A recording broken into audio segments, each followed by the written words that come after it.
Hello, Booktube. Hello, friends. Welcome to Lizzie Faye Loves Books. I'm Elizabeth, and I have fallen down a rabbit hole of sorts in the last couple of days. I just learned about this really super fun challenge that was recently issued by a booktuber named Rick MacDonnell.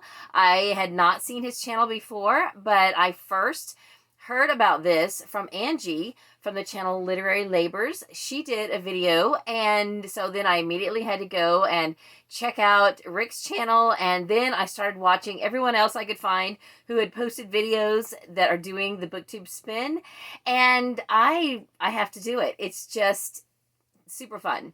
So what it basically involves is you pick 20 books that are on your TBR. Now, you're not going to read all these books. You're only going to end up having to read one of these. And on January 31st, Rick is going to post a video where he's going to spin a wheel, and it will randomly pick a number from 1 to 20. And whatever, like, you have to number your 20 books. So whatever number that he lands on, you have to read your own book that corresponds with that number. And I just think this sounds like so much fun. Now, you guys know I usually have a pretty huge TBR, and I've got a couple of very important readathons coming up for February and March. So I had to kind of plan my list strategically so that whatever book it landed on, I could use that book to meet some sort of challenge. And it couldn't be a book, though. You can't put any books on here that you just have to read. Well, I mean, you can, but what's the point of that? If you list 20 books that you have to read this month anyway, then you're going to read all those books, so there's no point in drawing to see which one you're going to read if you're already going to read them all. So it kind of needs to be a list of books that you could read if you wanted to. You definitely have to be willing to read them all, to read any one of them. But it needs to be a list that you don't absolutely have to read, because 19 of them may not get read. Now, I think I did forget to mention the parameters, the time parameters. So he's going to announce it on the 31st of January, and then you have 2 months. And in that time frame, you're supposed to read your one book. And then I commented to his video, and I said, hey, are you going to do this again? Like, we could potentially keep working our way through our list of 20. He goes, yeah, he was thinking about doing it quarterly. So I think that will be really awesome. So I picked books that I could read any one of these books during the months of February and March. So one of the strategies that he suggested was maybe when you're trying to figure out what your list of 20 books are, that you maybe pick 4 groups of 5, and that just kind of helps you narrow down your list of 20. And at first I thought, what's the point of that? Just pick 20 books. And then when I sat down to do it, it kind of did start to make sense. But then I couldn't make my categories, a lot of them I just couldn't find 5 books. I couldn't even find 4 in some cases that really made a lot of sense. And so I thought, okay, I'm just going to pick 20 books. But then I thought, well, maybe if I just pick, it does work out to have like several groups of books, but I thought, well, maybe I'll just mix it up. Anyway, ultimately what I ended up doing is I have 5 groups of 4. And one of my groups really legitimately only has 3 books, but I came up with another related book to make 4 and round it out for that group. So we're just going to go with that. So there's 2 big readathons that I co-created or created and co-host for February and March. And I hope you guys all know about the March one, March Mystery Madness. Hello. So, of course, I had to pick a group of mysteries for this challenge because I'm ultimately going to be reading some mysteries anyway. So, for my mystery books, I guess I will make those 1 through 4. And let's see. Actually, no. Let's go to February 1st. I'll make that my group 1 through 4. Because in February, last year, I started the Little House Readathon. And that's from February 7th through the 10th. And that's because Laura Ingalls Wilder was born on February 7th, and she died on February 10th, and she lived to be 90 years and 4 days old. And so we just do a little quick 4-day readathon from those, the 7th through the 10th. And I've got a co-host this year. It's Naomi from Naomi's Bookshelf. And so we have a group read, so I'm definitely going to read that. So that's not on this list. But then I have really quite a few other books that I could choose from. So I picked 4 that I'm going to put on this list. And if one of these does not get picked, I'm still going to need to read some Little House books. Not necessarily Little House books, but anything related to Laura Ingalls Wilder. So I think I might end up doing a TBR jar for the readathon, and I'll read the group read, which is Young Pioneers, and then I might just put these 4 plus a couple of others in a jar and just draw out and see what happens. Okay, so number 1, I have actually a library book. Almost all of the books on my in this list of 20 are my own books. But this particular book I have checked out from the library. We were originally thinking we would do like a whole read-along of the whole Little House canon. This is the first book in the Martha years, but we realized that they're out of print. So we kind of had to put that on hold until we can maybe, see if we can get these books back in print.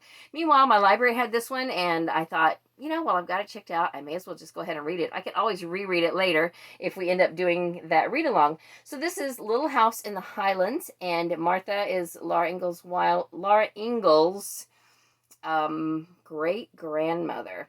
And so she grew up in Scotland, and yeah, so this would be awesome. Then I also own the whole set of The Rose Years, which is about Laura's daughter. I have read this already, but I don't remember how many of the books in The Rose Years that I ever read. I know I read maybe 3, but I don't know. And I don't remember much about them, so I'm just going to start back over from the beginning whenever I do. So if I get picked, if this one gets picked, this is the first of The Rose Years, Little House on Rocky Ridge, which refers to the house in Mansfield, Missouri, which I have visited 2 times. And then I've got a couple of nonfiction books, and I have this one called Laura by Donald Zochert. So this will be book number 3. And I sent a copy of this to Debbie Faust, one of my subscribers. So Debbie, if you're watching this, if number 3 gets chosen, I'm going to read this, and maybe you can read it with me. So this is just a biography of her, and it obviously came out sometime after the Little House on the Prairie show came out, because look at the drawings on the front. They look suspiciously like the Ingalls family from the TV show. And then really this is the one, if any of these were going to get drawn, this is probably the one I would most hope would get drawn. So I'm making this number 4, and this is Pioneer Girl. This is the writings of Laura Ingalls Wilder, like her journals and diaries, I think, that she used to then adapt her stories for children. So this is not written for children. This is just like her stories and thoughts that I think later got turned into the children's stories, I think. And there's a PBS special that where they used this as source material, and I am really looking forward to reading this. I think that my co-host is reading this one for the Little House Readathon, and I know Emily Sears from the Redhead is Reading has read that one, and I just really want to read that. So if let's hold out for number 4, and maybe let's hope for number 4. Maybe that'll get drawn. It'll take me more than 4 days to read it, but we have 2 months for this challenge. Okay, so I picked 4 mysteries, and these are all mysteries. 3 of these are mysteries that I should have read last year, and I didn't get them read, so that's why they're on this list. I needed to read Killer Crab Cakes by Livia J. Washburn. This is part of the Fresh Baked Mystery Series, and this is number 4. This was on my 20 by 20 challenge, and this was only one of 2 series in that particular stack that I didn't get anything read in during that whole 20 by 20 challenge from 2018 to 2020. And the same for this one. This is book 2 in the Southern Sewing Circle Mysteries by Livia J. No, that was Livia J. Washburn. This is Elizabeth Lynn Casey. All these 3 named people. I have to remember all these names. Death Threads. And it's book 2 by Elizabeth Lynn Casey in the Southern Sewing Circle Mysteries. All right, can I say that anymore?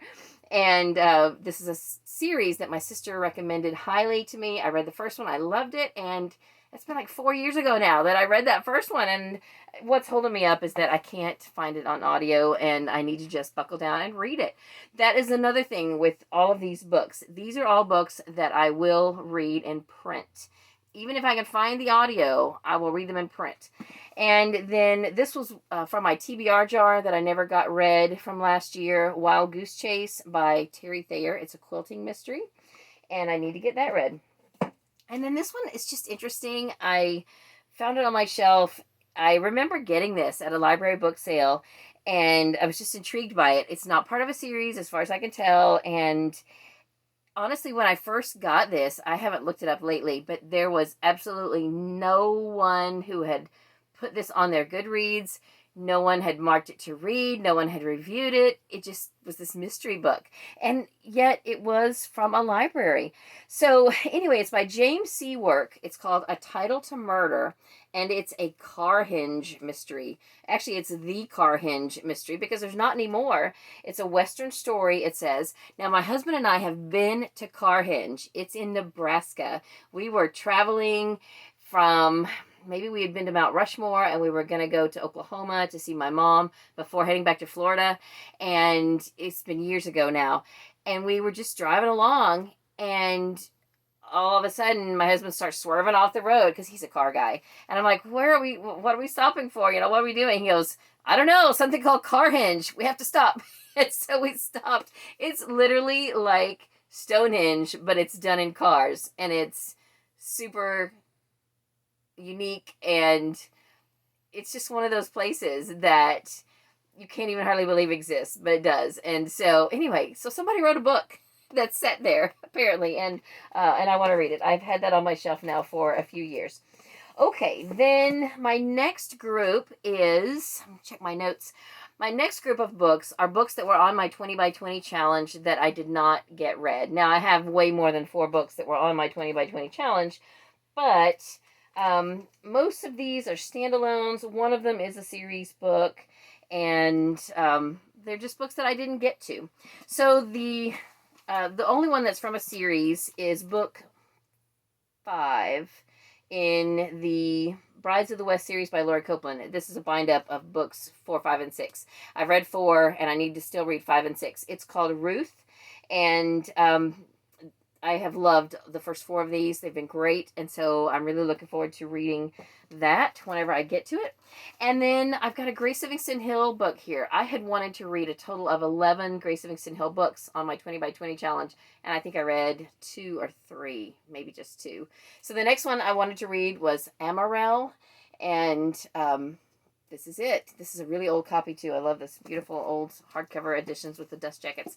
And then these were 2 books on my standalone list, my stack of standalones that I didn't get to. I did try reading Pigtopia by Kitty Fitzgerald, and it was just written in a very difficult language. And at the time that I picked it up, I didn't have a lot of time to spend on it, and I ended up just putting it down, and I never picked it back up. So this literally, even though it's little, it might take me 2 months to read, because it's a kind of book that in order to understand it, you have to say it out loud, either in your head or just say it out loud because of the dialect that it's written in, and it may take me some time to read it. And then this one, for obvious reasons, The Perfect Elizabeth. I'm not perfect by any way, shape, or form, but anytime I see a book with my name in the title, I just think it's fun to grab. And I don't know how to say the author's name. It's Libby Schmaz, I don't know, Schmais. And yeah, so that looks fun. I also love coffee. I'm going to assume that's coffee. It could be tea or something else, but we're just going to call it coffee. Okay, the next category is books from my Stackmastery. Okay, so in 2019, I was kind of trying to draw out some stacks that I wanted to read from for October, November, and December. And when I started drawing it out, it turned into a Christmas tree. And so then I ended up cutting these little green squares to fill in. And right now, the state that it's in is where I left it at the beginning of January 2020. And at that time, I still had 1, 2, 3, 4, 5, 6, 7, 8, 9, 10 squares that were unread still. So I have, in the year 2020, read 4 of those books. And I didn't want to show you this until I put my little squares on to fill in the other 4 books that I've read, but I've misplaced them. They're probably in those stacks of boxes that I've set aside to go through. This week I got to get started on that. Anyway, so I'm going to show it to you, and just know that I have read 4 of these open blanks still, they're still open, and I still have 6 to go. And so my thought process was, oh, I will make a group of, 5 out of these 6. But 3 of the 6 are series that need to go in order. So there's really only 3 that I could legitimately put on in this stack. And so anyway, let me just show you. So here's my tree. And a part of my thing fell off, so I'll hide that. Anyway, so I still had, let's see, I have, this is Home to Heather Creek. So I still have that one to read. The next one that I need to read is actually a Christmas one called A Patchwork Christmas by Kristen Eckhart. So that will be the first one in this group. I've lost track of what number that will be. Then this series was the Harmony series by Philip Gulley. Now, I have read both of these, but there's still one more book, and I've got it in another group, so I'll get to that in a minute. Then we have the Cape Light series. So I don't want to read them out of order, and so I'm only going to put A New Leaf on here because this is number 4, and I don't want to put 5 and 6 because what if, that got drawn, and I don't want to read them out of order. So number 4, A New Leaf by Thomas Kincaid and Catherine Spencer is going to go on the list. And then the other, I have read this one already. So this row is Miss Reed. Well, I've read these 2 books. These were books 4 and 5 in the Fair Acre series. And then this one I just put to round out the tree. And this is book 3 in the Thrush Green series. So I've got that here. It is News from Thrush Green. So that's going to be the next one. And then there's one other little short series that Miss Reed wrote. And I just recently found the one I didn't have, and it's the Caxley Chronicles, and I believe this is the right one, The Market Square. So this is the first one of the duology, Caxley Chronicles. It was written in the 60s, and it actually, I had kind of thought about maybe reading the Miss Reed books in publication order, and I think it was written before some of the Thrush Green series. So this is a good choice, and even though it technically wasn't on my Stackmastery, I'm going to include it as part of that group. And then the next group is, I'm looking at my notes here. The last group is series finishers. So I have a challenge going right now that on my Goodreads group, and you guys probably know about Get Serious About Series, or hashtag Serious About Series. And so several of you guys have already posted on my Goodreads group and listed what you're reading and all that. And I'm so excited for that. And I'm just super excited to see what all series books that everyone's going to be reading. So I had several on that list that I only needed to read one more book to finish a series. So that is what I have. I've got 4 here. Now, one of them I think is still being written, but it will catch me up on that series, which as of right now, there's only 2 books, and I've read the first one. So that book is Being Known by Robin Jones Gunn. This is book 2 in the Haven Maker series. This is an art copy that the publisher sent me, and I have not read it. I need to get this one read. I love the first one. And then I mentioned the Philip Gulley series, Harmony. This is the last book in the Harmony series called Almost Friends. So this will finish that series for me. And then I have Southern as a Second Language. This is book 3 in the Dixie trilogy. I showed a book from this trilogy in my book haul that I did just a couple of days ago, and I misspoke. The one I showed in that book haul is number 2, and I said it was number 1. The first book in this trilogy is called Whistlin' Dixie in a Nor'easter, and then the second book is Yankee Doodle Dixie. That's the one I showed. And then this book, Southern as a Second Language. So I've read the first 2. I just need to read this one, and it was a fantastic. The first 2 books, I loved them. So I'm fully expecting to love this, and this will be a good excuse to read it. And then I've got one more. And I'm not as excited about this one, so I'm putting it last because my daughter Katie has read this series twice or 3 times now, and she says this last one is just not worth reading. And the series is The Last Survivor series by Susan Beth Pfeffer. This last book is called The Shade of the Moon, and I'm going to put it on the list because I'm a finisher. I like to finish series, but I don't know, somehow I feel like 1 and 20 are like the least likely numbers to be picked. But if this gets picked, it's fine. I'll read it. I mean, it's a middle grade book, or maybe it's YA, I don't know, and it's not going to take me that long to read. But anyway, I want to go ahead and put it on the list because it will finish a series. So is that 20? I hope it is. I will put a list of these books in the description below. So if I missed one accidentally, then it'll be there, and you can see. So I'm just going to look at my box really quick. Yeah, I'm almost positive that I shared them all. So anyway, this is a super fun challenge. I think it's going to be great. And just keep in mind, if you want to do this, you don't have to read 20 books. I mean, these are books I want to read eventually, but I'm really only committing to reading one of these. So, you know, I have to be willing to read any one of them, and I have to be willing to not read the rest of them. So it's kind of a tricky area. But anyway, I hope that you will do the Booktube Spin, and if you don't do videos, you can post your list on Instagram or Twitter or wherever you post things, or just post in the comments. And you know, if you want to participate, I think it'd be fun. You could go to my Goodreads group and make a list there if you want, and that would be awesome. So be sure you check out Rick MacDonnell. He's the creator of this challenge. You'll want to definitely subscribe to his channel, because on January 31st, you'll want to see what number gets picked in the wheel, and I think it's gonna be awesome. So that's all for this video. Thank you so much for watching. I will see you soon with another video. Have a great day, read a good book, and God bless you.